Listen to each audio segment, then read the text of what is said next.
Try to tell what you were thinking, what you might feel for me. And I know that we've been out drinking. Maybe this ain't for real. Oh, I'm so sorry, girl, I didn't mean to.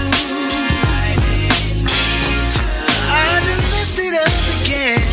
Yeah, I'm sorry if I crossed the line. What am I supposed to do right now?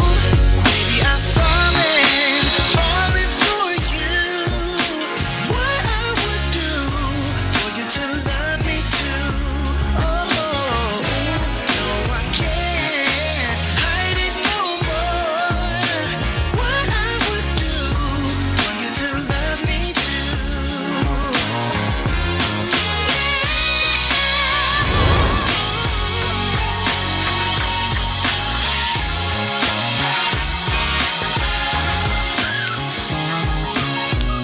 Good morning, South Africa. Now, today we are unfortunately not doing that good because the weather is out there cloudy. I mean, where's the sun?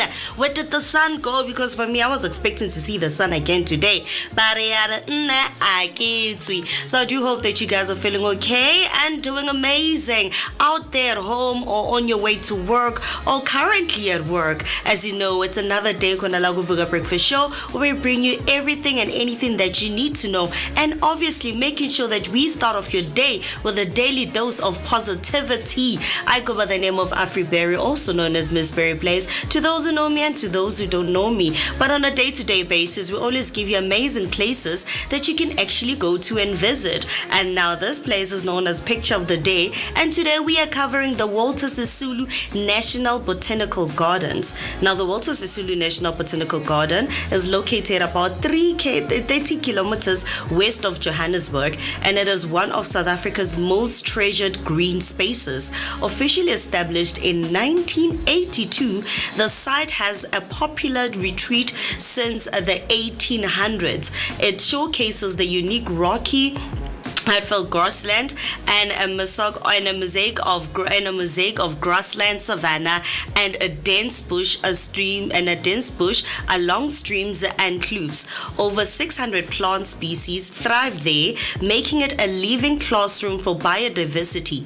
The garden is also a home to more than 240 bird species, including a famous breeding pair of Verrex eagles that nest on the cliffs besides the iconic Vetpotjie waterfall. Visitors can also enjoy themed gardens like hiking trails, hides, and picnic spots, while children have a dedicated play area. The Sasol Dam and the Sisulu Circle add cultural and recreational dimensions. It's a place where conservation meets leisure, offering both tranquility and adventure. Voted Gauteng's best get back to nature destination for 9 consecutive years. The garden embodies Walter Sisulu's legacy of community and environmental stewardship. Whether you're seeking reflection, family fun, or a close encounter with wildlife, the garden provides a serene escape from city life. Right now, we'll be taking a break and coming back with the news and sports headlines.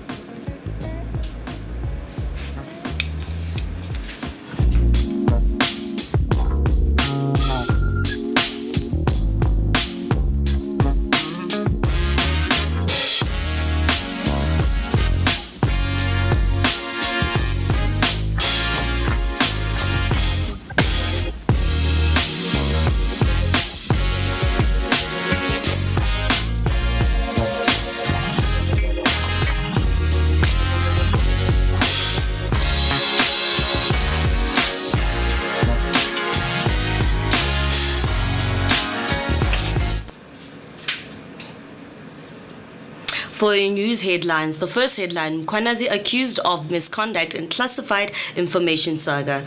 MP Fidel Adams has accused General Nhlanhla Mkhwanazi of being a constitutional delinquent. Adams says classified documents were slipped under his office door, and after receiving them, he opened criminal cases against senior SAPS officials. Mkhwanazi had earlier identified Adams as one of 2 MPs who had access to the sensitive information. The dispute has intensified tensions around how classified documents were handled and who is responsible for possible wrongdoing. On your second news headlines, COPE co-founder Musiwa Lekota's legacy honored. Musiwa Thera Lekota, the co-founder of COPE and a veteran of South Africa's liberation struggle, has passed away at the age of 77. Tributes are pouring in from political leaders and communities who remember him in a committed defender of democracy and justice. Lekota was a key anti-apartheid activist, a former defense minister, and later helped COPE after leaving the ANC.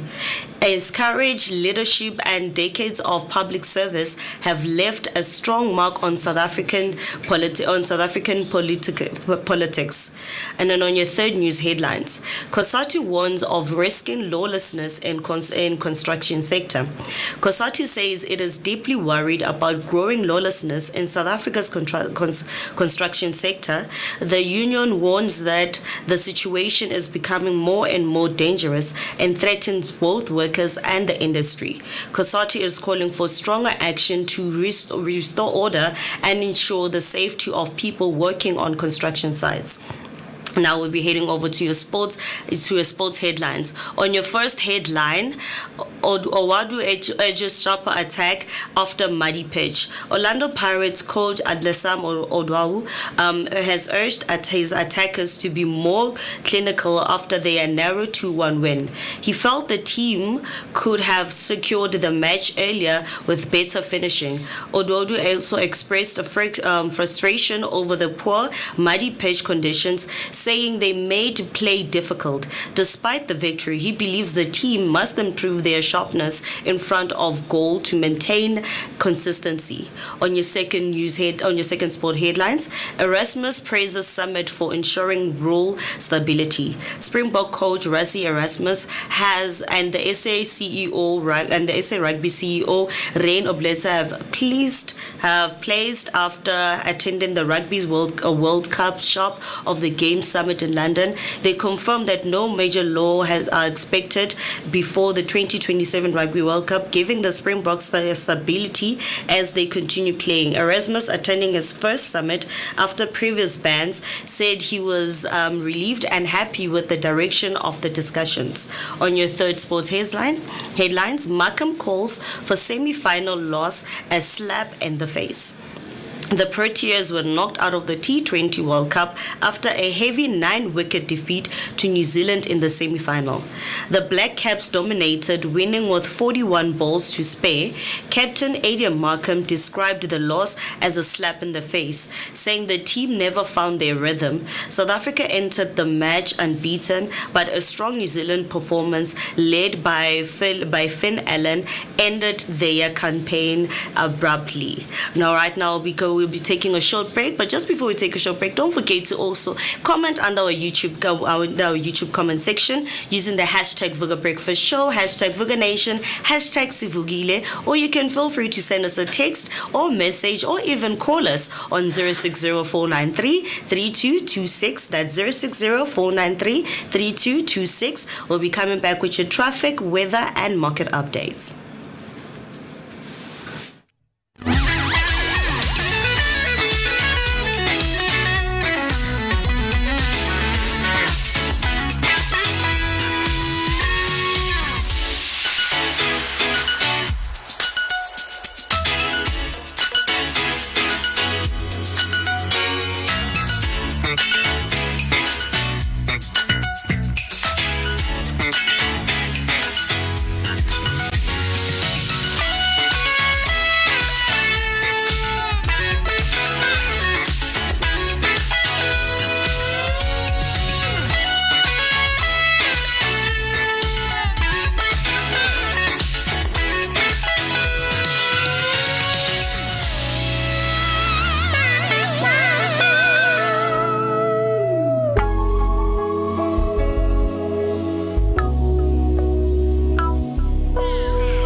the way I pop out. Let's go hit Lennox. Another week, another knockout. A different city. My partner whip a 7-4 now. He think he Wimby, but I'ma ride this Chevy Mally until it's empty. And Pastor don't take dirty money. I like it filthy. She my Achilles. I'm out for millies, not just for memories. Been on a mission, did I mention it before?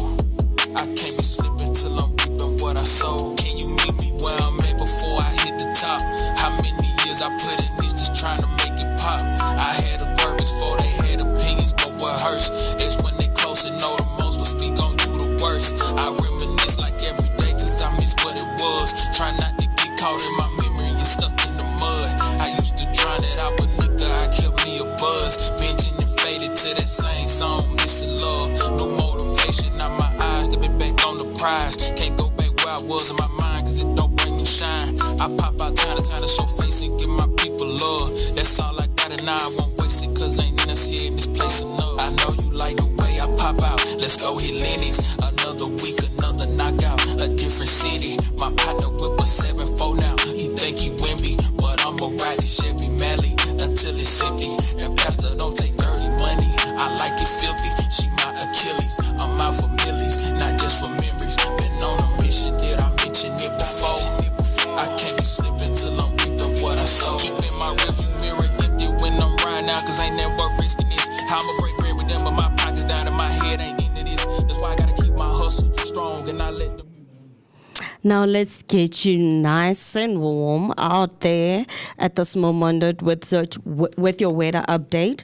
And then first on your weather update, Johannesburg is sitting at 17 degrees Celsius with overcast clouds. And then we also have Cape Town standing at 20 degrees Celsius with some scattered clouds that's happening out there in the mother city. And then at Durban, where our sister station is situated, we are standing at 20 degrees Celsius with clear skies. Not forgetting Pretoria standing at 19 degrees Celsius with light rain expected. Bloemfontein is also at 16 degrees Celsius, clear skies. And Soweto is standing at 18 degrees, clear skies with an overcast of clouds. Khayelitsha is at 19 degrees Celsius with scattered clouds. Now also moving on to your markets, the US dollar is standing at 16 rand 32 cents. The Great British Pound is standing at $21 rand 84 cents, and then the euro is standing at 19 rand 1 cent. The Japanese yen is still standing at 10 cents.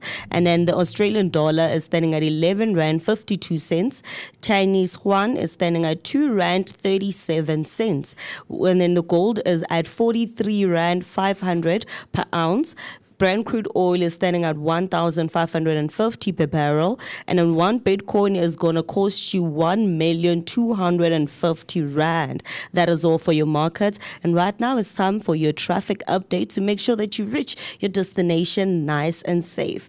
Starting off with your KZN traffic on the N3 southbound after Cliffdale, stationary HMV obstructing the left lane. Drive carefully. There's a secondary MVA on the N2 northbound after the Queen Nandi ramp, obstructing the right lane. Drive carefully. There's also roadworks on the N3 bi-directional between Ibitlu and M13 exit, restricted lane, so please also drive carefully on that one. And there's also roadworks too on the on the N2 bi-directional between Kwamashu and Umdlontoti, restricted lanes. Drive carefully. Now we're also heading over to your Gauteng traffic update. There's a stationary vehicle on the R21 southbound just before the R23 in Benoni. Center lane is closed, so please drive carefully. There's also a stationary vehicle on the N12 eastbound at Gulilis. Left lane is also, please watch out for the left lane. Drive carefully because there's also a crash with a pedestrian on the N3 southbound at Marlborough. Shoulder lanes are also closed, so please drive carefully and make sure that you arrive alive. So right now we'll be taking a short break, and we'll see you after the break with more amazing news.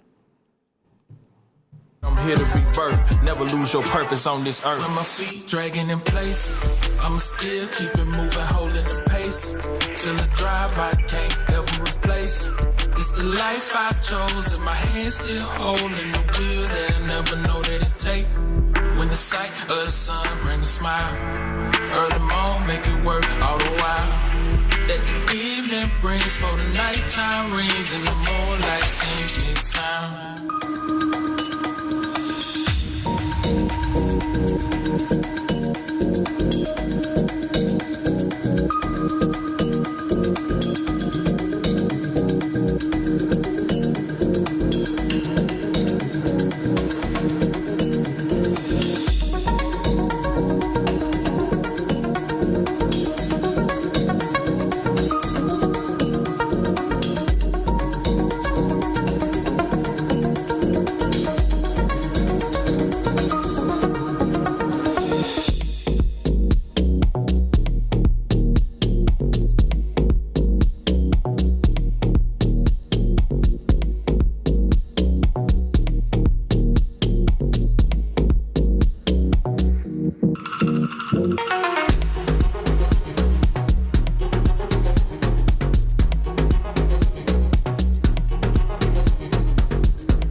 We are back right now, making sure that you're also tuned in with some nice music out there in the background. I hope you guys are feeling amazing because it's quarter to weekend.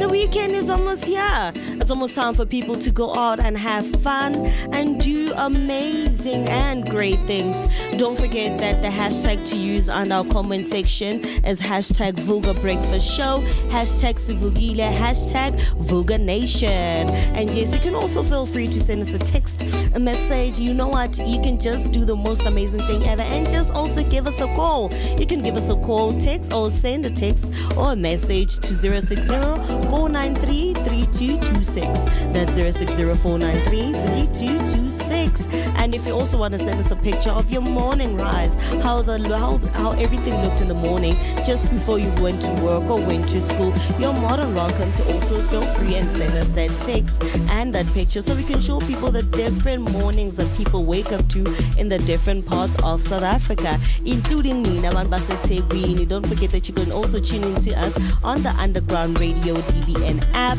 which is available on iOS for anybody using an Apple phone, or the Play Store for all my Android users. Be sure to go download the app because supporting Black is definitely supporting South.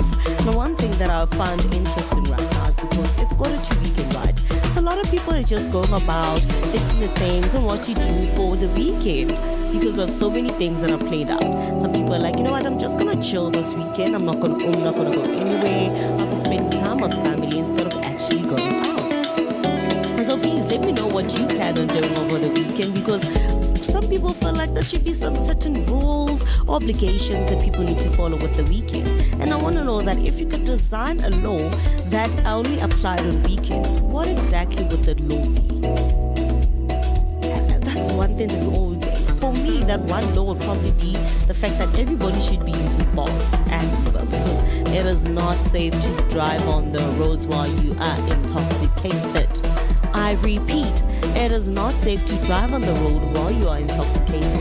It does not matter whether you have an advanced driving license or you have been a driver for the past 50 years, 20 years, 10 years. Anything can still happen, especially when you're intoxicated. It is easy for a person to actually mistake some certain names for others, right? But now imagine that for a second. You've been handed the keys to the country, but only from midnight on Friday until Sunday at around 11:59 p.m. You are the weekend chef. You get a pass. So you get a pass. You get to pass one law, one golden rule. Just that one rule, one thing, the one golden rule that everyone has to follow for those 48 hours. Seem like every captain gotta maintain the cap. You can make change, don't change for that. Tell the whole truth, get paid for that. But you never fall off, you was made for that. You gotta no, that's also not a bad thing to actually do over the weekend, because you're giving your body time to actually recover from everything that you went through during the week, meeting deadlines, submitting documents, making sure that everything is okay, and if it's not okay, you're having to go back and your mind is crashing and burning out. But tell me, what day one? I ain't gotta worry, cause they A1. What in the field that you can't come? With us, my little shorty going stupid, going straight dumb. With us, I'm a big time, maybe you just still humble in the hood. Gotta keep it positive. So that maybe music at the bride must just stay at a certain thing, because sometimes it just becomes a bit too much. But today we're drafting the Vooka Weekend Constitution. Now, the Vooka Weekend Constitution is basically about different things that you would like to happen over the weekend, because there's also the leisure deficit. Now, when it's a leisure deficit, it's basically you just chilling out on a Saturday afternoon. You're not working because umsebenzi uphela on Friday. So, manje it's Saturday. You are relaxing. You are sitting at home, enjoying your me time, and you're supposed to be relaxing, but your phone pings with a quick question from a client. Or you're staring at a pile of laundry that looks like Table Mountain. And right now, things that are happening at this moment in 2026 is that we're living in a life of leisure. A 2025 lifestyle study found that 76% of people feel their weekends are being hijacked by life admin and overwork. Trust me, I know that one personally, because even when I'm not here at Vooka, I still need to do some things at home and make sure that everything, I do still need to do the laundry. Besides doing the laundry, I sometimes have to do questions for guests that are coming up on Monday or Tuesday. If it's not that, then it's my other job, and I need to make sure that everybody else at the other job is also well taken care of and that they are doing perfectly fine. But then the idea of a weekend law isn't just a joke. It's a psychological response to a world that has forgotten how to actually unplug. In the world that we live in, not everybody still remembers that, unplugging means that you need to leave work. You need to set work aside and actually have some me time, which can include you maybe brewing a cup of coffee, putting on some amazing music that is nice and slow, that'll give you that whole therapeutic sense of things. And if it's not that, then you're just cooking yourself a nice dinner. Maybe you've been craving a rich oxtail for the longest time, and now it's just around the time for you to actually make sure that you get yourself those amazing things. So please don't forget to unplug and enjoy what life is all about, because that's what the weekend is all about. Now, we'll also be talking about freedom versus the forced fun paradox. sometimes people don't just literally go out to have fun. It's because they're actually forced to go have fun. And we just want to have the freedom in it, relax, and not do a whole lot more things and just sit down and enjoy ourselves. But then you're also forced to go have fun because your friends will just come knocking, ungalali Vooka. Isikhathi sokuthi sihambe senzani siyojive, isikhathi sokuthi sihambe siyobona ubani uyashada. Awufuni ukuya emshadweni manje sofana ukuthi uyemshadweni. Asa understand now. Uyabona sohlangahlangene izinto ziba confused nje. And then you just forget to basically have freedom. And now you're intertwined in the forced fun paradox. But here's the tension. If we make a law for the weekend, does it stop being a weekend? That's my question. If you make a law for the weekend, does it actually stop being a weekend? Because most people don't actually want to have laws because laws restrict us from certain things that we would like to actually do and enjoy in life. Or if you pass a law for mandatory adventure, does the person who just wants to binge watch a series become a criminal? I don't think there's anything wrong with wanting to binge watch a series because from Monday to Friday, you're busy with work things. Or Monday to Friday, you're busy running a business. Or from Monday to Friday, you're busy being a mom, a dad, and you never actually have time to sit down, relax, and watch your favorite series. And you feel like you're missing out because everybody is so far ahead in terms of all the different episodes that they've seen. But you know what? This is something that I do not see as sin, actually. But there's something that I do not see as a sin, actually, because if you pass a digital blackout law, what happens to the person who finds joy in scrolling? Now, some people just like doom scrolling instead of actually watching a series or doing something maybe that literally needs to be done. We just want to be on socials and catch up and see what different people are doing with their lives. And catching up with those people doesn't necessarily mean that I have to be in the same space as them. I can do that through social media and just watch who's doing what. I can see that Mo went to a wedding over the weekend, or MooCee went to go out and perform this past weekend, and they did so many different things without me actually having to worry about being there. So that's all that we need sometimes, just a bit of scrolling instead of going out. But the contrast is very fascinating when it comes to all of this, because would a weekend law bring a collective joy? Or would it just turn our rest into another to-do list? But you know what? I'm never alone here in studio. My brother just came in right now, and he's looking nice and dapper.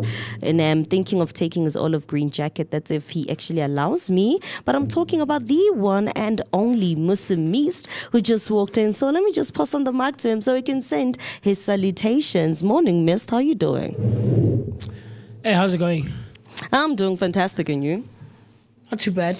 I'm actually not really necessarily enjoying this weather. I know wherever Banana is, wherever Mo is, they're probably loving it to themselves when it's overcast and it's a bit windy and things of that nature. But nonetheless, we are hanging out right here on the Vooka Breakfast Show. And the conversations are going to be intriguing this morning, right? I'm looking forward to the tech update that Mr. B is going to be giving us in about an hour or so. And it promises to be a very, very, very intriguing one, right? And I can't wait for you to find out some of the things that he has in store for us. 30 minutes, or rather 29 minutes, and almost 30 minutes, mere seconds away from hitting the top of the hour on a Thursday morning right here where radio meets TV, only and exclusively on the Vooka Breakfast Show. It's a Thursday morning, and we want to align ourselves with the relevant and amazing spirits that are out there. So talk to me. What are you up to on this Thursday in terms of realigning yourself or realigning your spirit, right? Because we have to take a moment every now and again to try and be in great alignment. I know I'm using tautology right now, but I mean, what else is there to say, or what word is there to use? So how we can do that is by you using the hashtag of Vooka Breakfast Show. So that's Vooka Breakfast Show, Facebook and all other social media platforms. But it also still continues where the interaction takes place on our WhatsApp line. Dial the number 060-493-3226. So that's 060-493-3226. Comment, like, subscribe, and do the things that are necessary to be done so that you and I and Afri and KK on the technical side, and of course Mr. P, can keep on sharing our thoughts, our opinions, and everything else in between. I can't wait to hear from you. Afriberry has been talking about all things the weekend law. If you had one weekend that you were in charge of in terms of the laws that were to be installed, if you could design a law that only applied on weekends, what would that law be? I think this one, really provokes all of our thoughts, our innermost thoughts, in terms of what we would deem as good and not good, and what we would deem as something that would work for the masses and something that would not work for the masses. Would you be objective and try to accommodate the masses, 8 out of 10 people, if we were to use that scale? Or would you be someone who says, it's up to me, I'm going to put laws and instill laws that benefit me first? Very, very, very intriguing stuff. So we are still continuing that conversation. We'd love to hear from you. If you could design a law that only applied on weekends, think of it this way. As soon as it hits midnight on a Friday morning, as soon as it hits midnight on a Saturday morning, not even a Friday, Saturday midnight, all the way to Sunday 23:59, just 1 minute before it hits midnight on a Monday early morning, what would that law be? I can't wait to find out from you. I want to hear what your thoughts are. So while you're marinating on that, let's quickly run to the loo. Let's grab that cup of coffee, that cup of tea, a glass of water, a glass of juice to rehydrate. In the meantime, we're going to be paying our bills, giving you some great music, and then you and I and the team will see each other right after this cool stuff. I'm okay just the way I am. I'm okay with what I do. 지금이 들어도 상관없는데 이 끝이 없는 조언들 너만 안 necessity 고맙지만 고맙지 않은데 you know I don't want to know I don't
we are back, man. So we're talking everything that has to do with weekends. Everything that is amazing that has to do with weekends.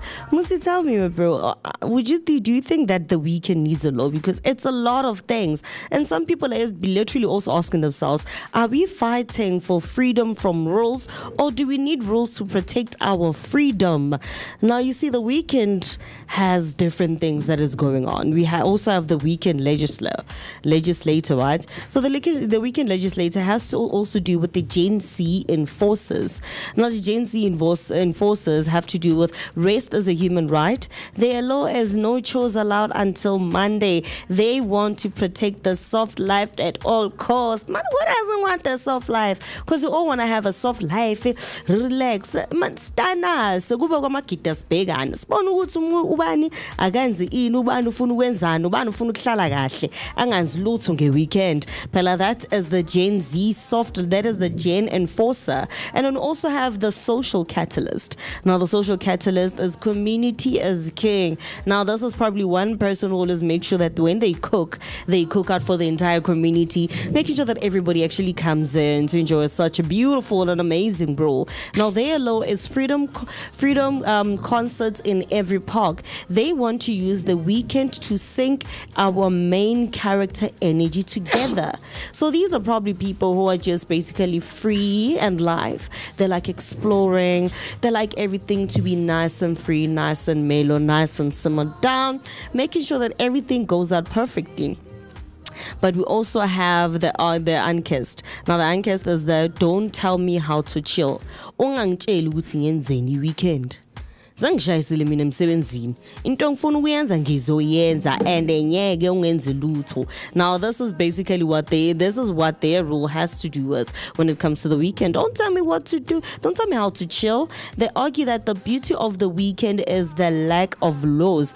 Any rule is a false start to a good Saturday. Amen to that one. Taking it out into the universe. That one is true. Why do I need to still follow rules over the weekend? I mean, like, I'm not working, and the whole point of me not going to work over that time is because I just want to relax and do whatever I want to do. If I want to sit on top of the roof, let me be. That's my way of chilling. If I literally just want to have a one man or one woman picnic on top of the roof with some amazing snacks and obviously enjoying myself a nice, cool and amazing drink, then there is nothing that you can tell me because I do not follow the rules. I break them.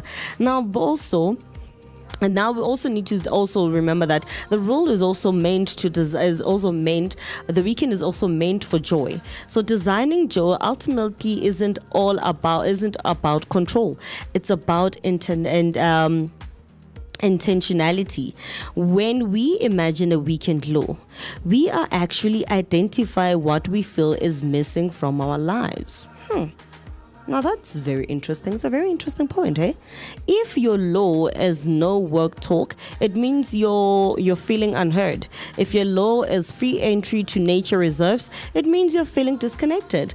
The value of this thought experiment is realizing that we don't need a government gazette to start living by these rules ourselves. Now, I'm not too sure about this one. Maybe we do need a government gazette so that we also know that when you say no work talk over the weekend, we actually mean it, that we don't want to talk about work over the weekend. MooCee, do you think that there's actually a need for this whole government gazette to actually let us know how Gazette. Thank you very much. To actually let us know how we need to live our weekend. The conversation is a very broad one. I usually say that most of these things don't necessarily have a standard thing across the board that applies to everyone. But you know, when I was considering and thinking of this conversation, it made me think of COVID. It made me think of COVID times. In 2020 and 2021, we were all trapped indoors, right? And we couldn't do much of anything. And people resorted, or most of society resorted to what I referred to back then as the kitchen parties, right? Because growing up, that's how, well, not me necessarily, but in my parents' era, you know, when they were in their younger years, the kitchen party, I'm sure Mom Timmy would agree to this. The kitchen party was the thing, you know. So that it made me think of that and how in those COVID times and lockdown times, we were forced to reimagine what the weekend looks like. And, you know, so this is a very intriguing and interesting topic, I think, in my view, if you think of it in that way, in that manner. If you were to, you know, design and apply and implement a law that everyone strictly had to follow over the weekend, like, what would it be? Like, would you be selfish? Would you make it benefit you and your circles and your friends, like, and your family, or would you try to consider the masses, you know, and put it out there so that everyone can enjoy this law? Like, for instance, growing up, I personally did not understand the concept of working over the weekend, you know, until I grew up and I found myself working on the first Saturday of my life, and I'm like, guys, what's happening? Is this really me? Why am I working over the weekend? But now you get to understand some of these things as you grow older.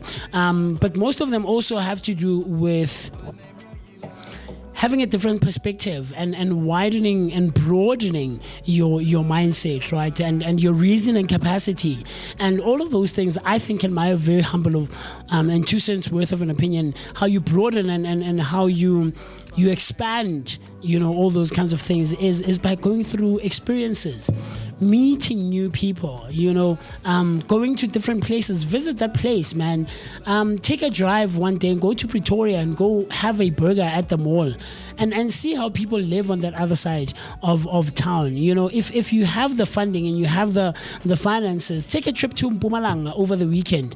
You know, book yourself. You don't work on a Friday. The Friday is dedicated to you traveling to somewhere in Mpumalanga, and go see what the culture is that side. You know, you might find that, and this also brings me back to a conversation that we had months ago with Stay the Catalyst, when he said that a whole lot of us, especially living in the inner cities, in urbanized areas, are functioning in the middle class, and we don't realize that there's people who are living on the outskirts, right? And so once you get to those kinds of places and you meet these people and you go through these experiences, that's when you'll have a different perspective. You know, another example that jumps out for me is driving for the first time. I remember the first time I jumped into a car was about 11 years ago. It was back in 2015. First time I drove, and I was seated in the driver's seat. And, you know, I was fortunate enough to get myself a very, very, very understanding, a very gentle,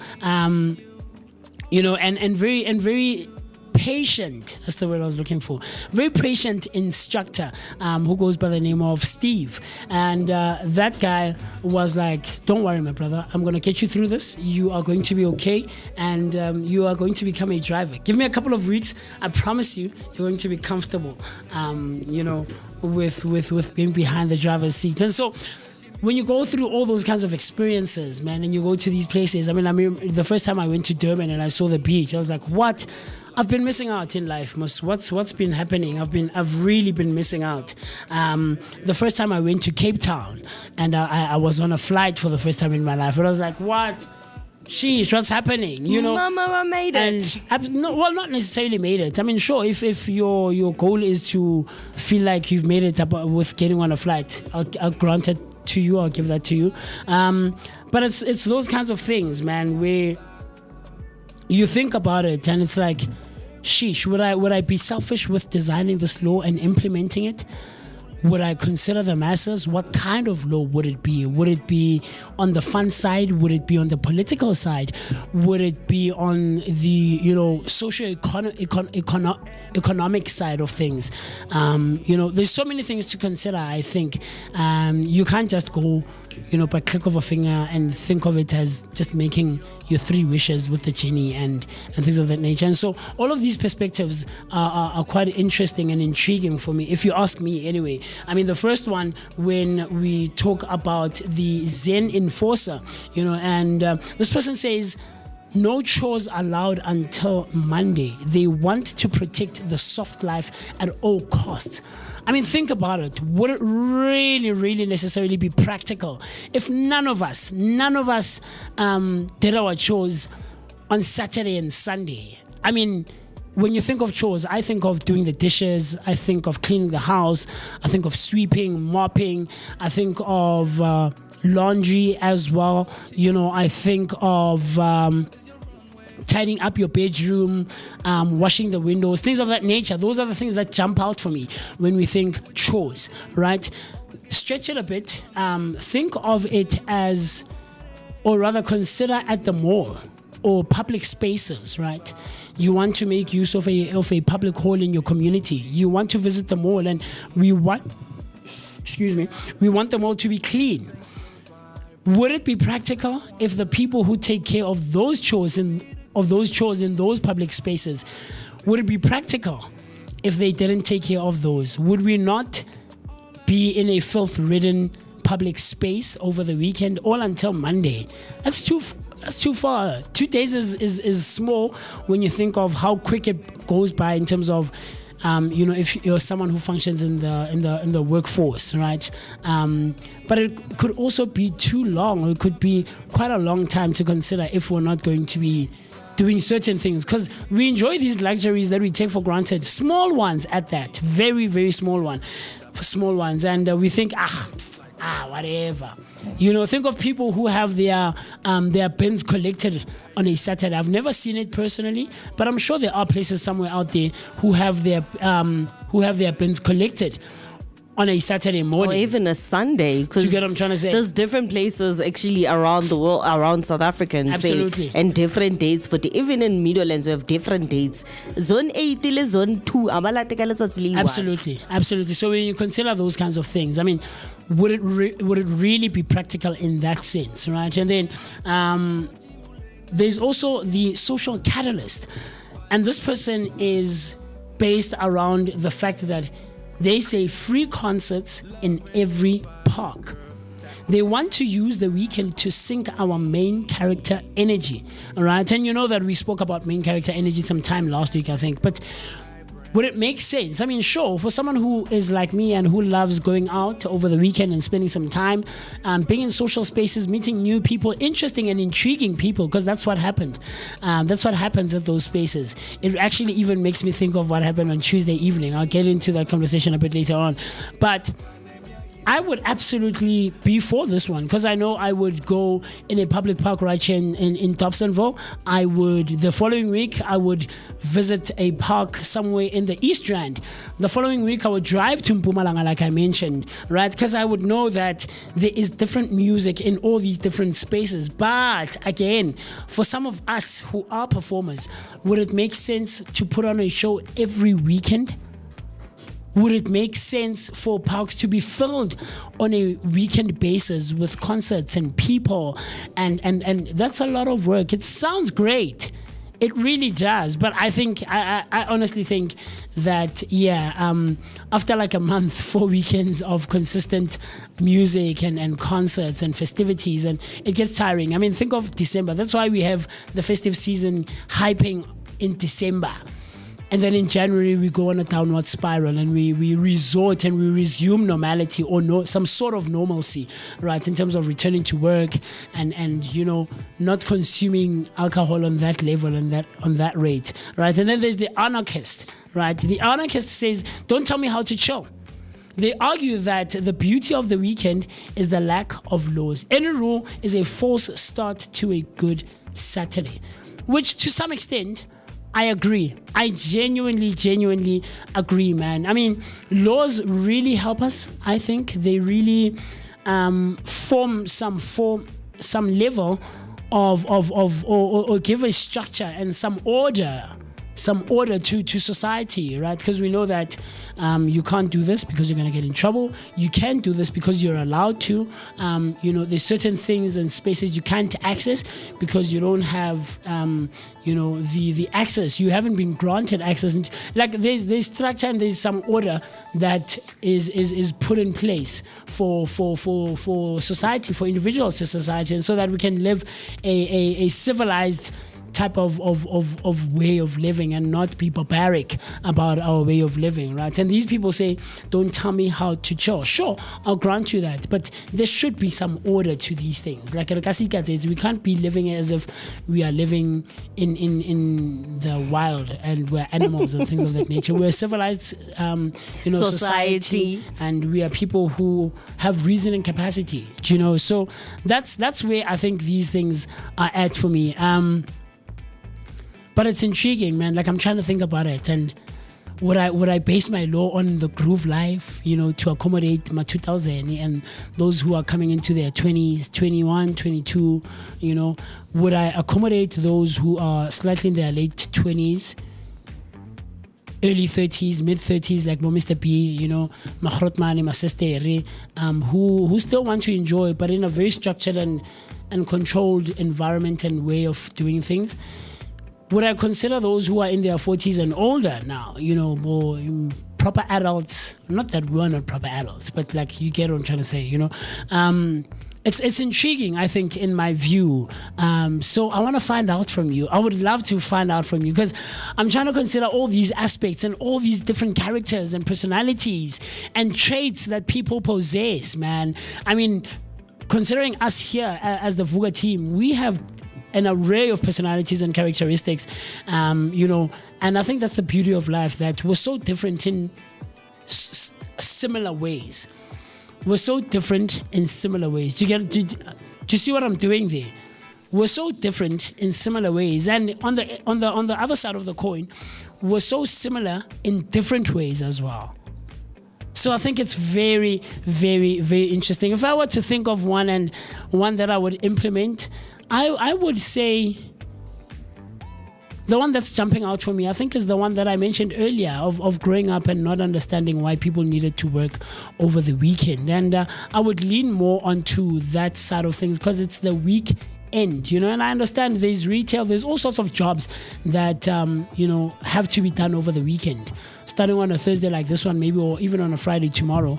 But I would lean slightly on that side of things with consideration. Of course, I would engage with different people, find out from them, do you think this would work? And before implementing it, I wouldn't just go off the back like that and, institute a law like that, because I know a lot of people would be affected, and there would be the yaysayers, there would be the naysayers, and there would also be the middle grounders, those who are in the gray and don't know necessarily where to lean to. So it would be fun. It would be interesting to find out from you what law you would design, institute, and implement and execute in society. Yeah, man, very, very, very interesting stuff. Because the floor is open. If you were president on Saturdays and Sundays, what is the one law you would pass right now? Would it be free ice cream for everyone with a dog?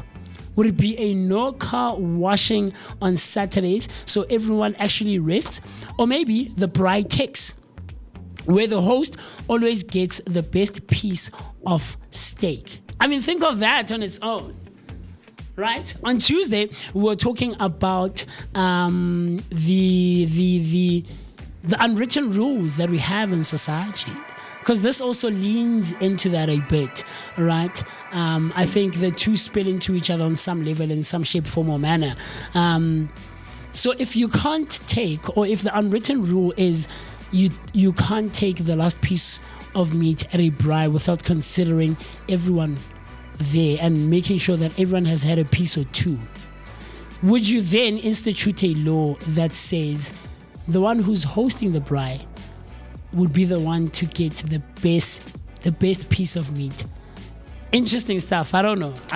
Nah, man, I doubt. But either way, I feel like sometimes these rules are not necessary, and people just need to let go and basically just enjoy the weekend itself and what it is meant for relaxing. Just go out and relax and have fun. But yes, emphasis, besides having fun, emphasis on safe fun, making sure that you keep yourself safe throughout the weekend, because it's also one of the most dangerous 2 days of the week where people literally lose their minds. Like I said, my one and only rule would be people not to drive while intoxicated and just request a Bolt.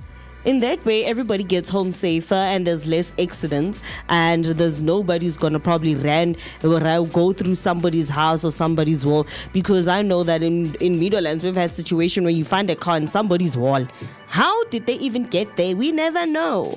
But for me, my fellow parliament members, and obviously me and everybody here in studio, my question is, this is my final statement. And my final statement is that the weekend is the only time we get to write our own script. While the weekend law might be a fantasy, the unofficial rules we set for ourselves are very much real. So this coming Saturday, try enforcing your own law. Protect your peace. Mandate your joy, and remember, you're the star of the show, especially when it comes to the credits of the work weekend, finished rolling. So please make sure that you must also protect your peace, have your own fun, and obviously mandate your own law. And let us know, which law are you planning on implementing and enforcing this coming weekend. It is 58 minutes after 8. Right now we're going to take a break, and right at 9 a.m. we'll be coming back with your news recap. So please don't move, don't you guys, we are coming back.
I get it.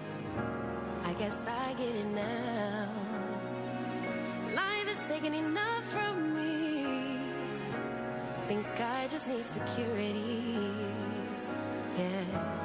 So crazy how anything can happen. Hedging my bets so desperately. Building sand castles on the calm seas. Looking for a guarantee.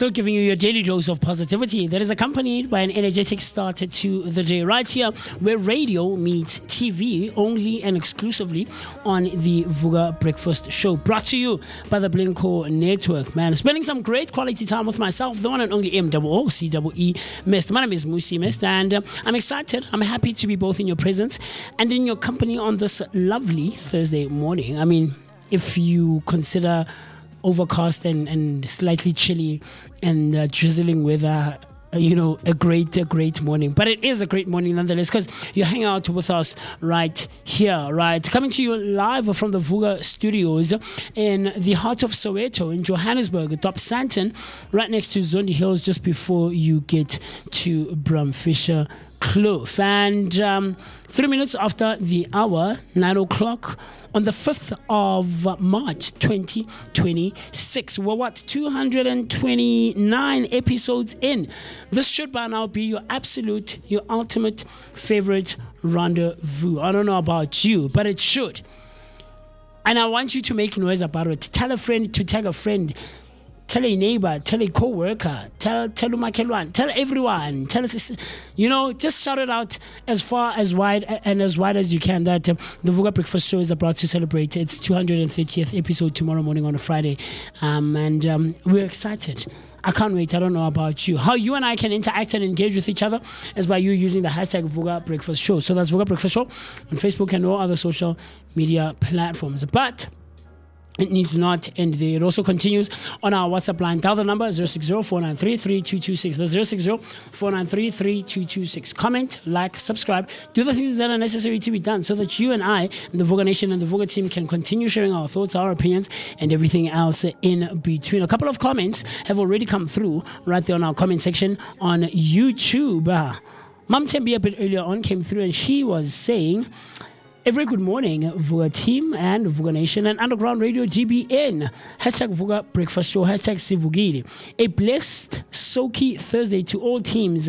Stay safe and take care of yourselves. And she then closes it off and she says, morning, Miss Berry and Mr. Mist. Hello, Mam Tembi. How's it going?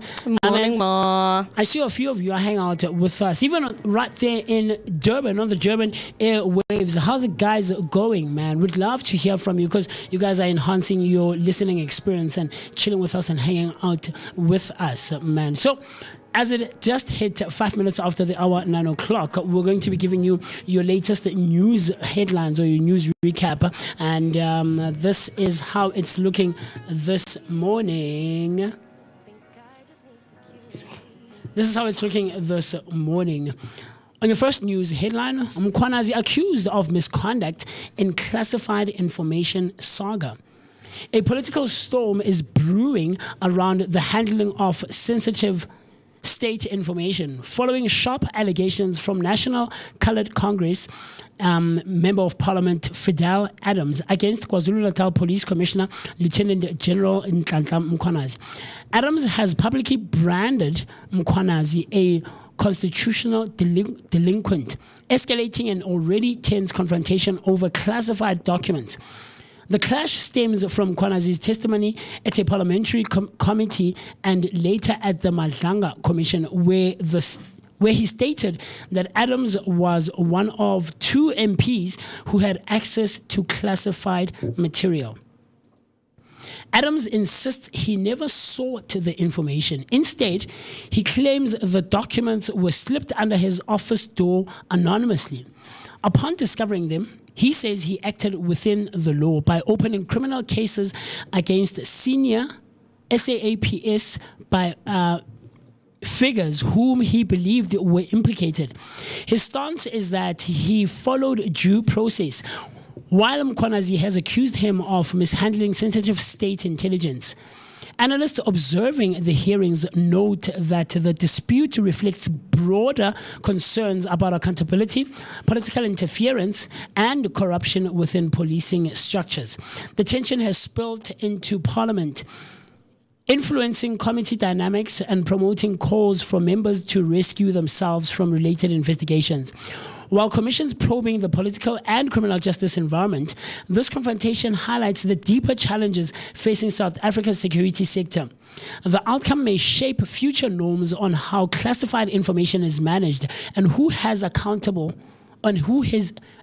held accountable when confidentiality is breached.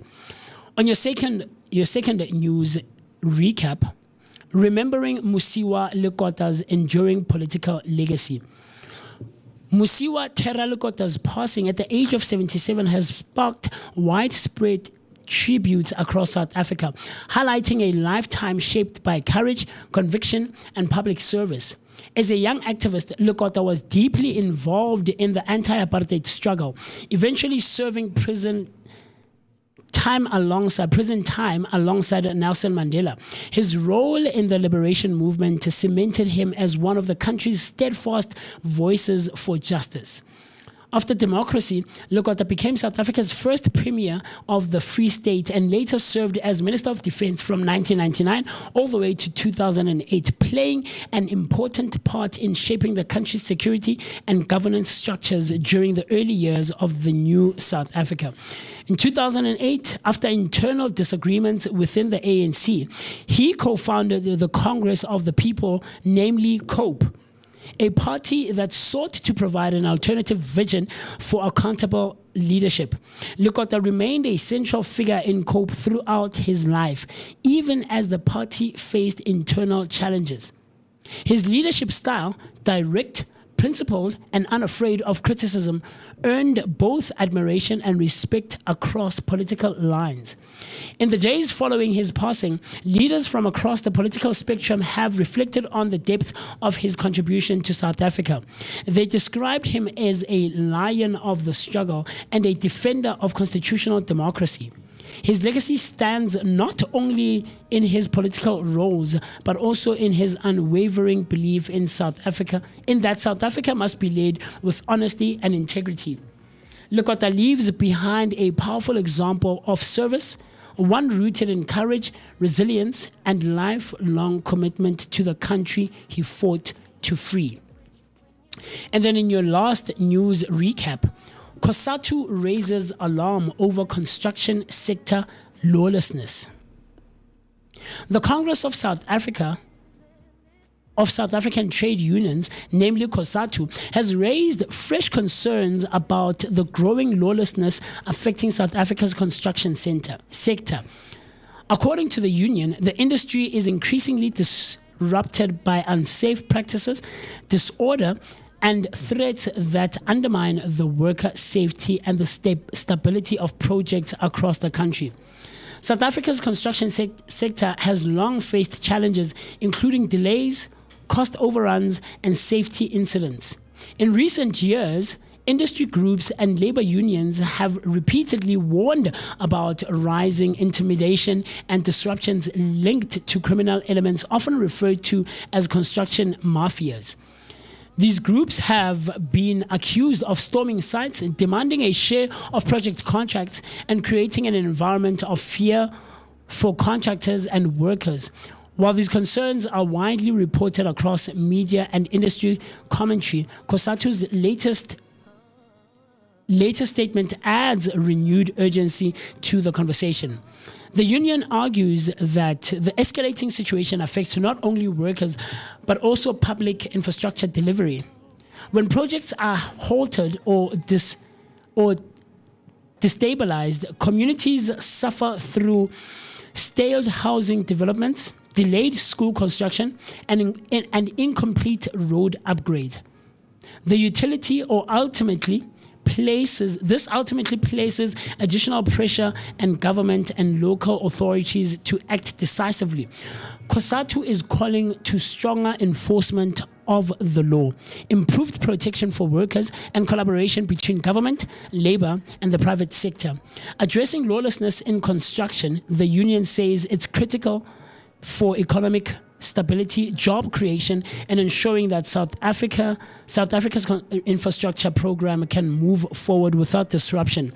Their message is clear: Restoring safety and order must be a top priority.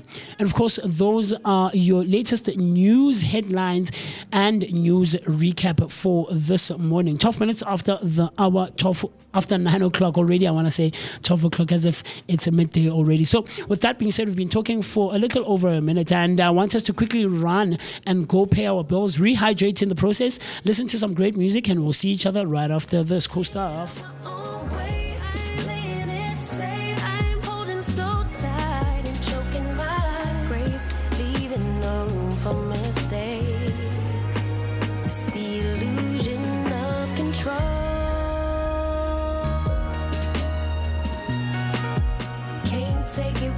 When you go,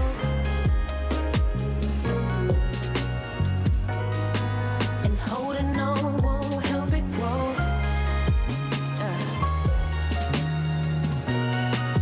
Can't take it with you when you go. Might as well learn to lose control.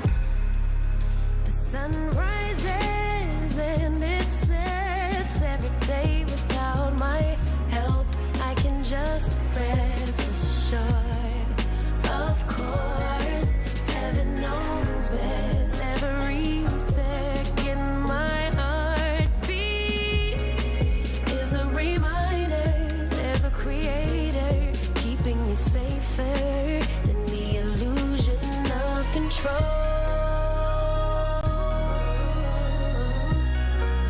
Can't take it with you when you go.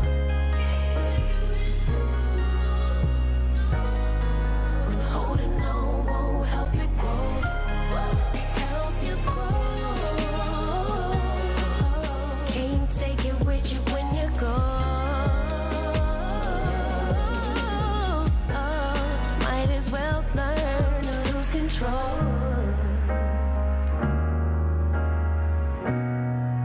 Can't take it with you when you go. Might as well learn to lose control. Learn to lose control. Maybe I can trust and just let.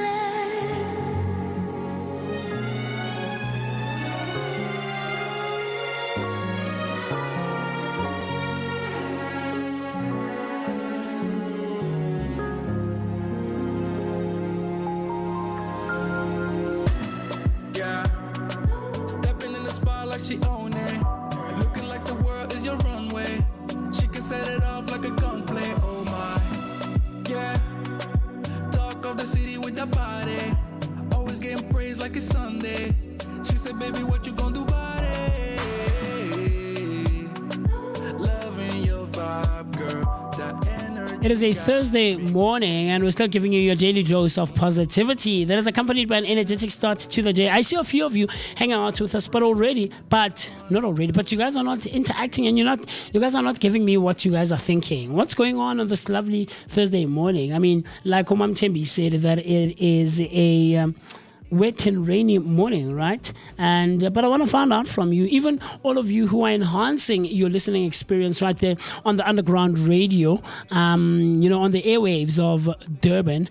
What are you guys feeling like this morning?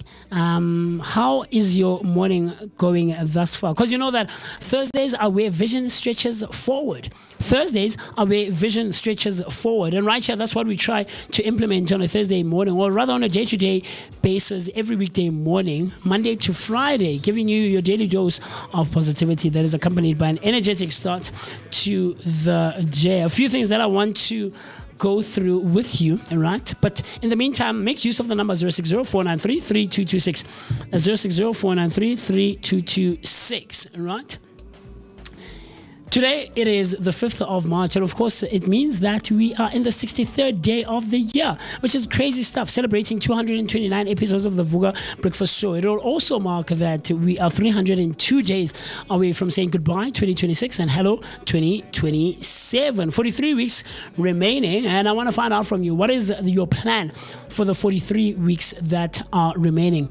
And I feel like there's so much to go through, or so much of the year that we still have to go through. We're only in the beginning of the third month of the year 2026. Very, very cool stuff. But in celebrating the number of days, we are also celebrating the International Day for Disarmament of Non-Proliferation Awareness. Sheesh, mouthful. That is a mouthful. The International Day for the Disarmament of Non-Proliferation Awareness, which was established by the UN on this day to promote understanding of disarmament, reducing or even eliminating weapons, right, of non-proliferation. So preventing the spread of weapons, especially nuclear, and it coincides with the Treaty on the Non-Proliferation of Nuclear Weapons taking effect, with around 13,000 nuclear weapons still stocked and stockpiled globally. The day emphasizes urgent action for peace and security. Governments, civil society, academia, media, industry, and especially young people are called to raise awareness and push for a safer, weapon-free future through education and public engagement.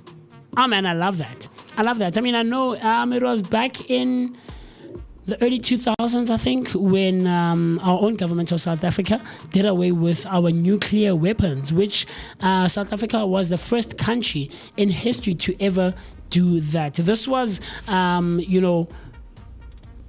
do I put it? It was influenced, for lack of a better term and word, by by what do you call this thing? The fear, I guess. I'm losing the words that I want to make use of. But it was influenced by the fear that had been done away with, that South Africa would one day fall victim to a nuclear strike by any of the superpowers around that era, right? So that's very, very cool. One last day that we're celebrating, and this one is very close to us right here as the Vooka team. And as you can see behind me, there's quite a few books there on our bookshelf, right? And the reason I say that is because we've had quite a few authors come in, hang out with us, both in the studio, physically so, and of course, technologically wise on a Zoom call or a Teams call, right? And the reason I'm trying to highlight that is today in UK, they're celebrating World Book Day. That's World Book Day. How often do you read? It transforms schools and libraries into lively celebrations of reading, with children dressing up as their favorite characters. Backed by a charity, the event ensures that every child can own a book through the £1 book tokens, tackling limited access to books at home. Beyond costumes and fun, it also promotes literacy, boosts academic performance, and supports emotional well-being.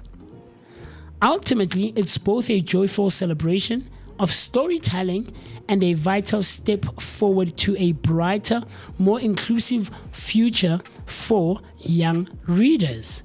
Oh, I love that, man. I love that. We have quite a few books ourselves right here, as you can see behind me on the shelf. And of course, other books that we have in store in our studio right here. So I love this World Book Day in the UK. Are you much of a reader? In all honesty, funny enough, I struggle to actually read like proper. When I say proper, I mean these type of proper books. Yeah. This is what I'm referring to. So I have like one thing that I noticed is that I have a very short attention span, and I cannot read anything that's a bit too heavy. So instead, I'd go for like much more lighter versions of books. But I do know that one book's or my favorite author is basically the reason why I'd basically read everything without having a problem, no matter what the book is, which is Maya Angelou. That's probably the one author that I can read back to back with no struggles. But yes, I'm a light reader. I'd consider myself a light reader, not a heavy reader. I see you. Very, very interesting stuff. So World Book Day is being celebrated today in the UK. And if you are a book reader, what's the latest book that you have delved into, and what is it about? I'd love to find out from you, right? And yeah, man, we're still continuing with our history lesson, as Mo would say, that maybe Mrs. Matlanga robbed you, or Mr. Sibanda robbed you of your history lesson back in high school. So today in 2005, South African director secures a big win at a film festival. This director is named Uzola Masego, and he made history in 2005 when his film Drum won the Etalon d'Or Golden Stallion Yenenga at the FEPASCO Film Festival in Burkina Faso. This was Africa's most prestigious cinema award, marking him as the first South African to achieve this honor. The film, set in 1950s Johannesburg, powerfully depicted the struggle against apartheid and highlighted both Masego's storytelling talent and the resilience of South Africans. Rather. Very, very intriguing stuff, man. I mean, I think not too far from now, the SAFTAs will be taking place, which are very, very cool. I also look forward to the Royal Soapy Awards, which also celebrate day-to-day storytelling on our TVs right here in South Africa.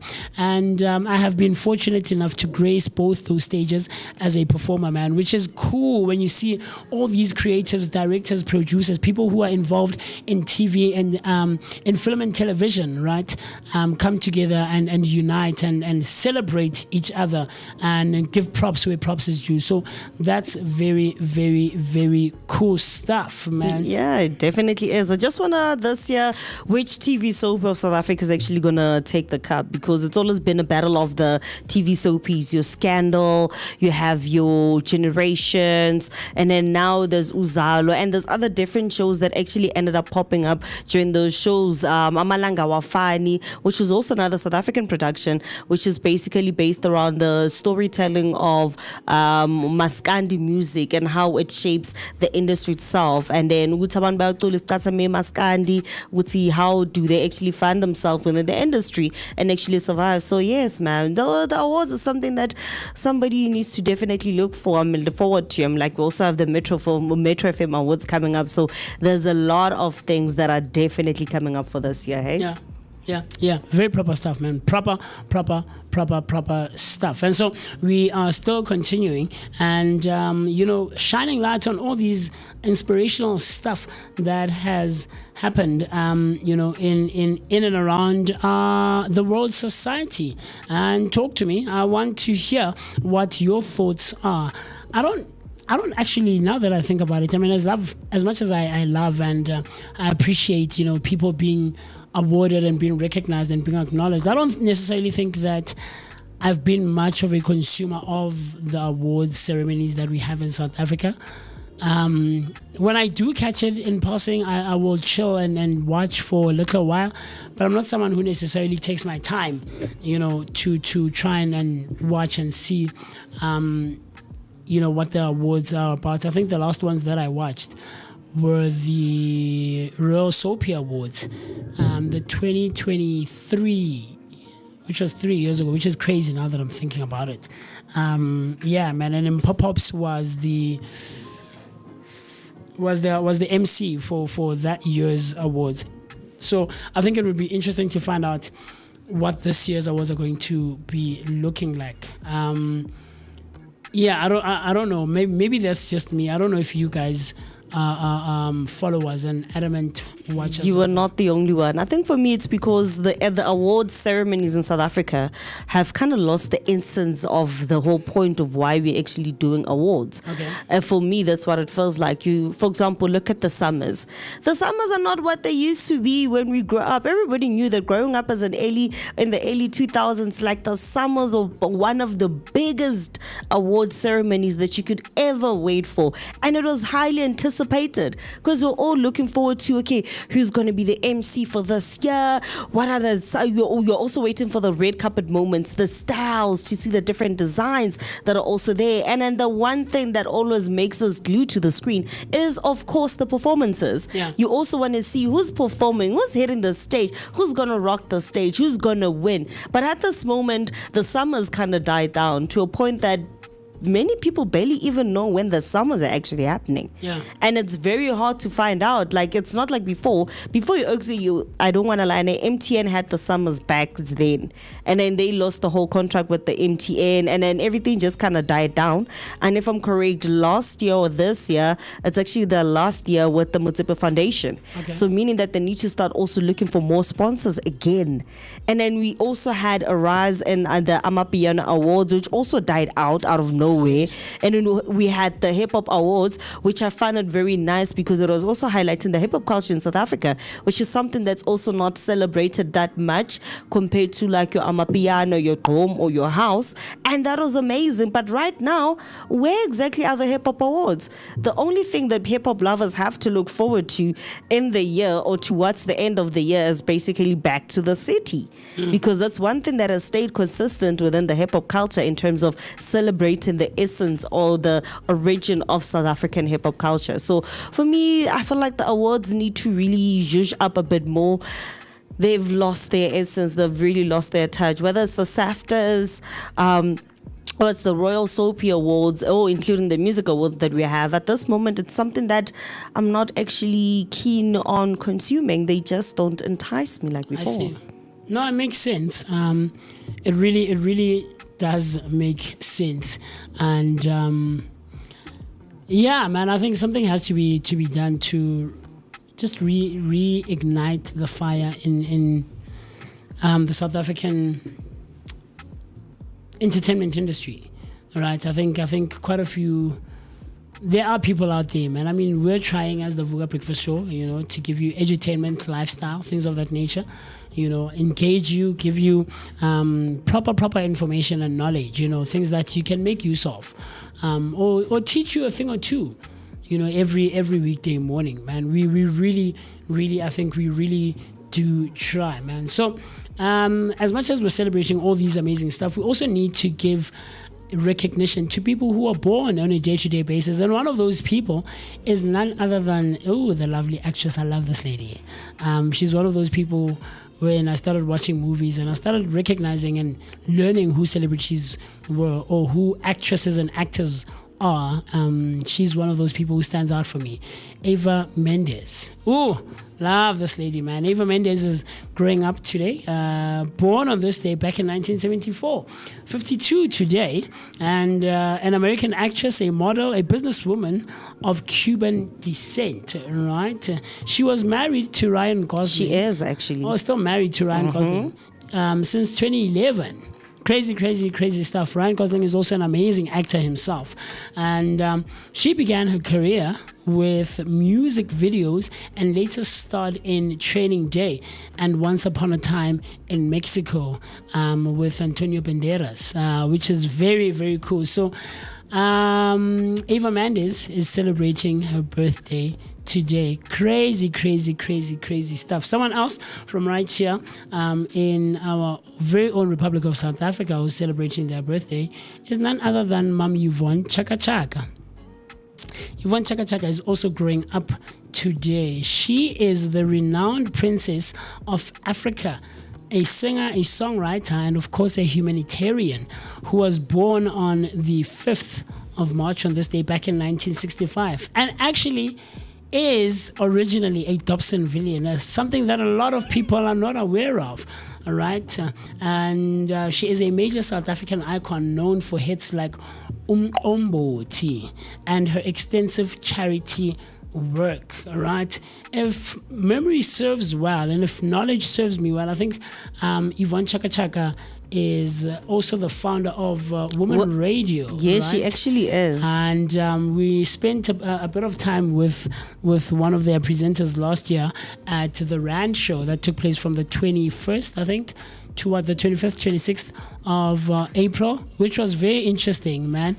Woman Radio also doing very amazing stuff, mostly based on employing and hiring females from, technicals and all of those things that take place behind the scenes, to their presenters on air, in front of the camera, if you will, behind the mic, like what we're doing. So that's very, very interesting. So, yeah, man, very, very proper stuff. I know you also have someone you want to share your birthday wishes Yes, for. so for me, it's a belated birthday to my grandmother, the one and only Matsatsi Mbi, or formerly known as Kentani Baloyi. But now she's married into the family, so she's now Kentani Tsatimpi, Matsatsi Mpi Warona. I would like to wish my grandmother a happy birthday. So yesterday, my uncle, who's the son, actually took her out to celebrate her birthday out for like a nice spa treatment. She was getting a massage. My girl was in her soft girl era yesterday, so I'd like to wish her a happy and amazing birthday. I love you, Kenzie. You know, she's the best. She's actually one of the person who make me addicted to like amakeke. Because the cakes that she bakes, especially red cakes, like she would make red cakes from scratch. And I got so addicted that I didn't want to buy red cakes from the store because they were not as fluffy, as creamy, as coconutty, you know, as the ones that she makes. And I'd like to wish her a happy birthday. And to everybody else that is actually born today, we would like to wish you. No, there's one more person. Okay. There's one more person celebrating their birthdays, and this one is exciting for me as well. Funny enough, I was actually talking about her at the beginning of the year with a friend of mine, and it's a very, very lovely lady who I went to high school with, and yeah, man, the last time I saw her was a while ago, but hopefully I'll bump into her or I'll be with her not too long from now. She goes by the name of Refilwe MooCee. Her name is Refilwe MooCee, and that's how her and I, got close, and we were cool, back in our high school days at PHS. So Fifi is celebrating her birthday today, a Dobsonvillian by origin as well, but also Middlelands. I think she has relatives that side. But Fifi is celebrating her birthday today, and huge birthday shout out to her. Her and I used to call each other, hey, MooCee, yeah, MooCee, because MooCee is her surname and MooCee is my name. So that was cool. I remember when I met her mom, and we were at a mall. She was with her mom. I was by myself doing whatever I was doing, and she's like, "Mama, give me MooCee Mushimani." It was cool, man. It was very, very cool. So, Fifi, happy birthday, and I hope your day will be filled with love, laughter, and everything else great and amazing. You absolutely deserve it. But ultimately, to everyone who is celebrating their birthdays today, celebrated their birthdays yesterday, like Afri's grandmother, the entirety of the week. One more birthday, Mr. P, you actually share the day with Uyolanda from Sebenza, which was what I only found out later in that afternoon on Tuesday. Mr. P and Yolanda share the same day. So belated birthday to Yolanda as well from Sebenza Nati Waste Management. But as the Vooka Nation, as the Vooka Breakfast Show, and as the Vooka team, we would love to say happy birthday! Hey, woohoo! Yeah. Hip hip hooray! Hip hip hooray! Hip hip hooray! Happy belated birthday! Happy birthday! And we really wish you the utmost greatest year ahead that will be filled with success and love and prosperity in abundance. Proper stuff. So even on a day-to-day basis, we always try to give you words that are aimed at improving yours and our day-to-day spoken languages, our speech patterns, and of course, ultimately, our vocabularies. And today is no exception whatsoever. And the word of the day for this morning, on a Thursday morning, the 5th of March, 2026, is aplomb. The word is aplomb. This word is a noun. How you spell this word is as follows. A-P-L-O-M-B. That's A-P-L-O-M-B. The definition of the word aplomb is as follows. Self-confidence or assurance, especially in demanding situations. Self-confidence or assurance, especially in demanding situations. Sentence usage, or how you can use this word in a sentence, is as follows. He handled the trial with aplomb. Steady, centered, and aligned. He handled the trial with aplomb. Steady, centered, and aligned. Similar words include poise, composure, and balance. Similar words include poise, composure, and balance. Do you want to take a strike at it, using it in a sentence? Okay, give me the meaning again. Aplomb. The word is aplomb. The meaning of the definition is self-confidence or assurance, especially in demanding situations. Okay. Self-assurance or self-confidence. That's the definition. Self-assurance or self-confidence. When I go to work at an event, everybody knows that I always carry myself for the plumb because I know that I'm worth my worth. Okay. I see you. Okay, very interesting. I see you. I love that you actually tried. That's cool. That's very cool. Mr. B, do you wanna give? I try. Don't laugh. At least I try. You try. Okay. A plumb. Okay, Mr. B doesn't want to try this morning. But that is the word of the day. So I'd love to find out from you, how would you use this word in a sentence? So the sentence or the word is a plumb. Self-confidence and self-assurance, especially in demanding situations. After the break, we're going to be hanging out with Mr. B, and he will be giving us this week's Tech Talk.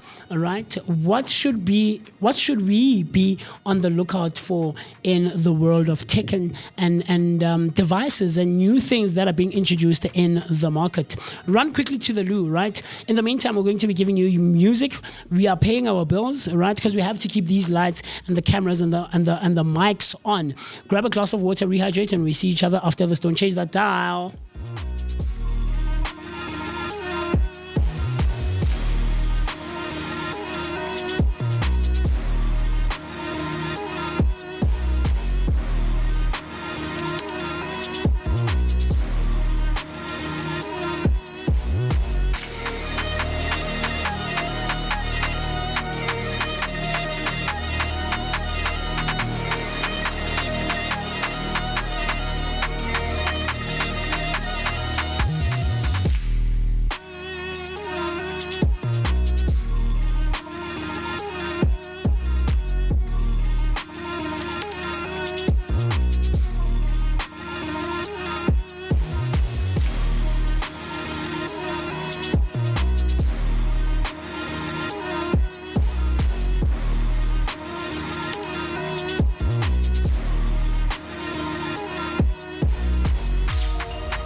Yes, you know we always give you everything tech, everything that has to do with amazing things in the world of technology, because technology is forever growing and forever advancing. And we always have our tech expert in the studio giving us the ones and twos when it comes to the world of tech. If you think that you do not know anything, or you feel like as in langa, don't worry, Mr. B is definitely here to explain everything to you that you need to know when it comes to the world of technology. Whether it's the best earpods, or the best phone, or one of the best cameras that you can actually ever use, so you can get that perfect picture. We will have you covered for that, and make sure that you know everything that comes out all in the world of tech and gadgets. Mr. B, how you doing?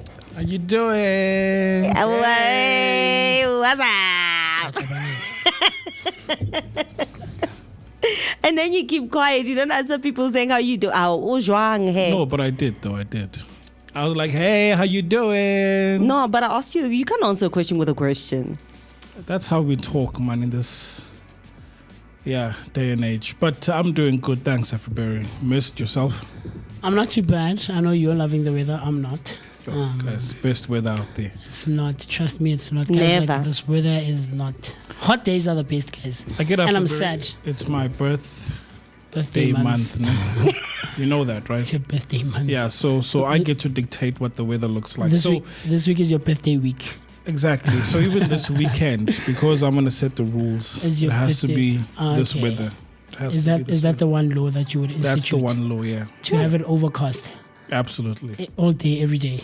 Because, Trevor made this joke of Africans by a fainter because it's so hot, Okay. right? Because the punchline was, it's so hot in Arizona, even Africans are fainting, Okay. right? So, Sure. Magaliesburg, so people are fainting. So this weather's good. It's good weather. Mara o feletse o bona mang a feinta ka summer. A lot of people. But with that being said, right, so I come bearing good and not so good news, but it'll depend on how you take it. Most South Africans cannot afford a MacBook, right? We're talking about a laptop. So it's always been known that MacBooks are overpriced, in my opinion. But yesterday, in fact, the whole week, they are revealing or announcing some products that are coming out. And one of the products was a new MacBook Neo, which is a small form factor laptop. And this one, according to Mainstream, they believe that this is going to topple the Windows laptop market. And I was interested, so I did a little bit of digging just to find out exactly what is this thing that's going to topple this market. First things first, it is a lightweight, small laptop, and it's targeted towards your education market or for anyone that wants to do light web browsing. Now, in the US, it's a known fact that most individuals there use an iPhone. Yes. So for them, it kind of makes sense. But I was thinking about the rest of the world where, people are using Android phones. Doesn't matter whether it's Samsung or other phones, right? So it makes sense in the US where they've got this small device and you can pair it with your iPhone and have a much more complete ecosystem. Sure. But that's for the US. But in SA, this laptop that will topple the Windows market is set to be priced at 9,800 Rand. And that's just the base configuration, Okay. right? So when we're talking base configuration, we're talking about a 13-inch laptop. So the one that's in front of you, Afri, that's a 13-inch. So it looks like a proper size, right?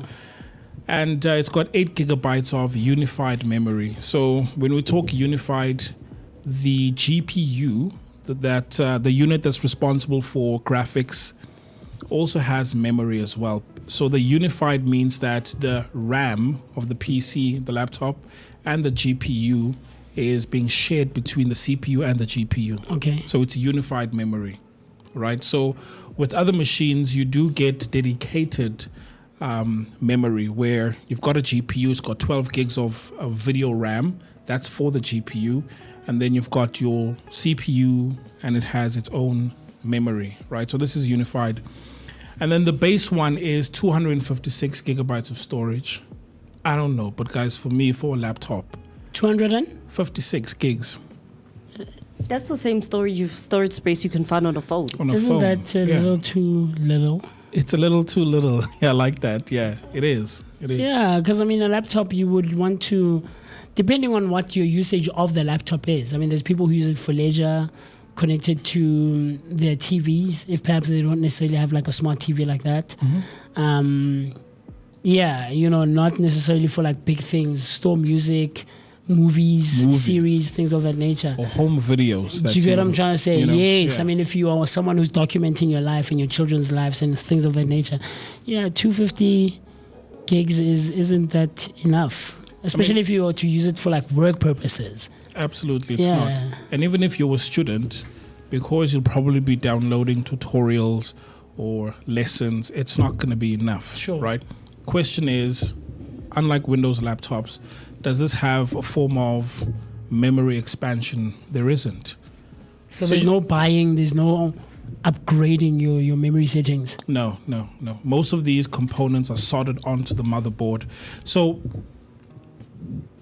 I think, yes, this is the lowest MacBook that they've ever released, because the MacBook Air is around, if you were to get the MacBook Air, the M5, the latest model, you're looking at paying north of 18,000 or 15,000 if it's on special. I remember last week you spoke, or was it on yesterday when you spoke of the 15,000? Yeah. and that's like the cheapest in the iPhone or in the Apple range. Correct. And this is them trying to at least give access to, it's the lowest tier of to expand. to try and say, people, guys, jump onto the Apple ecosystem. Yes, but at yes. 15,000, that's crazy. Yeah, but that's the MacBook Air, right? So now, let's just imagine you are this person that's in the market for a laptop. Sure. And your budget is around 10,000. It means that now this is in your radar. Ah, right? okay. But here's the difference.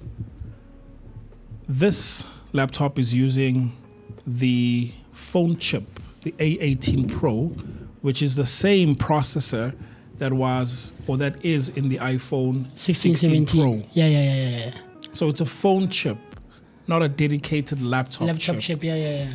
Right, so when it comes to performance, look, it's a capable chip, but it's not really that powerful For laptop use, for a laptop. And if you're spending around 10,000 Rand, then you should be getting something Your that money's is performant. worth. You know what I mean? So it's using the A18 Pro chip that is in the iPhone 16 Pro.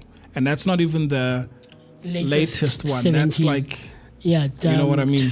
What, 2023?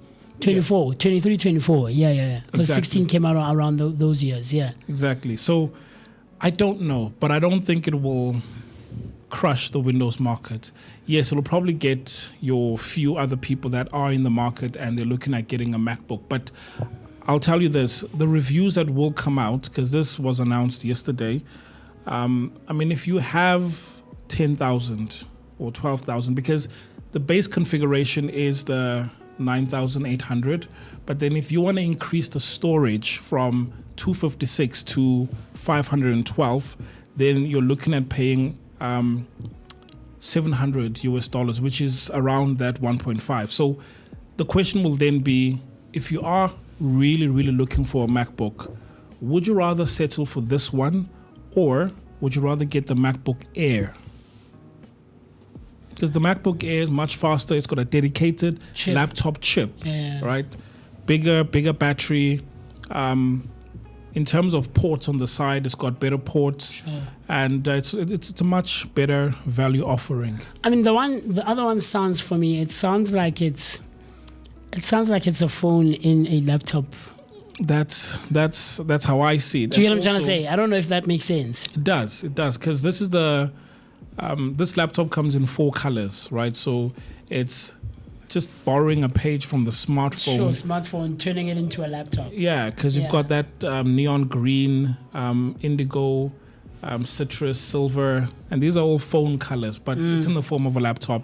But I think it makes sense for students. I was about to say, if you're a first year, second year student in varsity, you have the iWatch, you have the iPhone, the iPad, and the pods as well.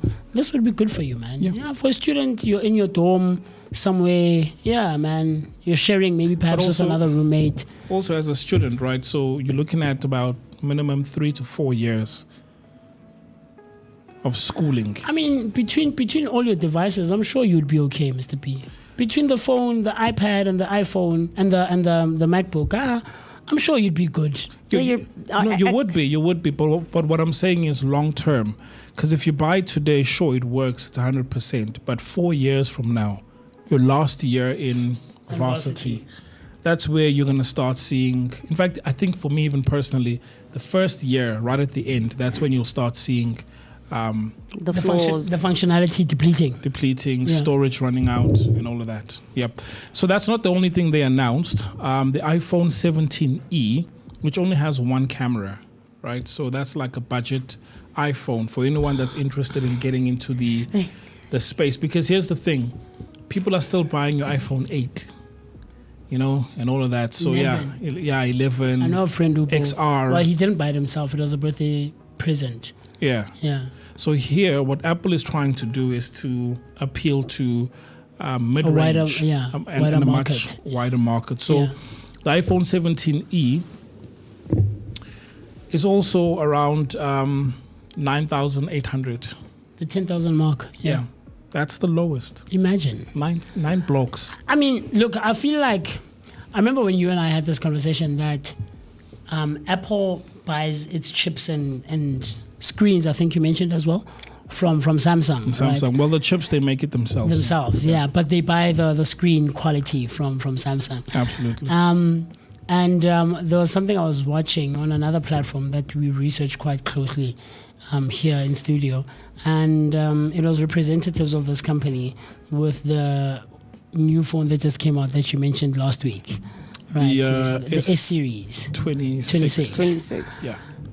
As much as iPhone or Apple is a great device, and I recognize my bias in this, I really do. But I think they're playing catch up at this point, or they're trying to corner the market as best as they can because they're seeing these other brands coming for them, and I don't think it's necessarily like direct for them, but it's just improving and giving people more Options. Yeah. Yeah. Giving more people options, because in the US it's like, oh, why are you using an Android? Because I mean, you guys, it's the phone that you guys use. It's the brand that was popularized way back in the early 2000s when iPhone 1 came out, but Android gives you more access, I think, in other parts of the world. Yeah. Look, there's pros and cons. Sure. Some of these YouTubers that do these travel vlogs, they mention that they get a better experience using Apple when traveling. Okay. Right? Okay. But then that's within the US. Not in South Africa or That's any within other the US. countries. Yeah. I think it also has to do with the fact that as much as they can say that they're trying to make their products affordable for people, it also does not meet the standard of some middle class people. Like, how can I leave a laptop worth 4,000 and go buy a laptop that's worth 10,000? And I could still get the same. Benefits that I'm getting from the 10,000 laptop, from a 4K laptop, or I could even get more from a Windows laptop than an Apple, than a Mac. What's this? A MacBook. So you're talking about diminishing returns, right? But there's a reason why even a Windows laptop costs 10,000. There's another one for 20, 30. All the way up, right? So there's reasons why these things cost that much. But in terms of the build quality of this MacBook Neo, it's built from titanium, like the premium, the quality, you can tell that this is quality, right? Yeah. So for a laptop that costs 10,000, I think it's good. So for me, I normally say, look, if you are in the market and that's your price, that's your budget, then this is something worth looking into. I don't know about the long-term, the longevity of the device, but from what I'm seeing, it's a good device nonetheless. The only issue here is pricing. And then the other thing that they announced is the iPad, right? So the iPad, it's got a new chip inside, which is the M4. They also introduced the MacBook Air with the M5 processor, right? So that's the one that I would say this is the laptop that most people should get if they are looking at Mac. And then also some studio displays. But speaking of Samsung versus Apple, there are two rumors. The first one is there might be a touchscreen MacBook in future. We'll see if that happens, but I doubt, because even when it comes to the interface, it's not really designed for touch, right? Yeah. And then also there's worries that if they do create a touchbook MacBook, then a touch MacBook, then it might cannibalize the iPad business, because this is designed for touch, right? And the way that they create these these iPads, especially the iPad Pro, it's got a keyboard, so it looks like a laptop in a way. So when you start creating laptops that have a touchscreen, it might just disturb the business this side. And then the last rumor is that Apple is rumored to be working on a folding phone. Come on, man. They needed to jump on it. I mean, we shall see. They eventually needed to jump on it. KK, I'm sure you'll be able to help me on that side. There's I wouldn't necessarily call her a friend, but she's someone that I sing with in choir. And she got a delivery of her new Hawaii. So she was just displaying. Mr. KK, please help on that side. She was on WhatsApp, my brother. She was displaying her unpacking it and showing us what it looks like. Right. I mean these unboxing videos never get old. Yeah. You know, especially when you unwrap it. Definitely. The sound that it makes. I remember you did one. It's a satisfying feeling. Yeah. It is absolutely satisfying. Look, I love Huawei, the hardware. I just have a problem with the software. Okay, really. Yeah, because it's not running Google mobile services. Sure. But they are doing better. Because I remember when I got the iPhone, before getting it, I was being pitched to get the Huawei, the Pura. And I'm like, guys, this thing of cheap-boxy, like, no, it works and all of that. But I was like, hey, guys, sorry, I can't. I can imagine. I was also a fan of Huawei for quite some time. I remember I bought the Huawei 2020. Yeah, that's her on the screen now. As you can see, she's unboxing it. So this was cool for me to watch, and people jumped on into our comment section saying, "Hey, welcome to the family, welcome to this side of the world." Huawei girls and stuff like that. Where does she live? She must come through and give us a review. In Protea, she lives in Protea. Okay, cool. She's a varsity student, so I think this is good. Absolutely. For varsity students. So that was cool, man, to see. So people. It's the phone. No, it's the tablet. The Huawei tablet, the latest one. I think the 2026 version.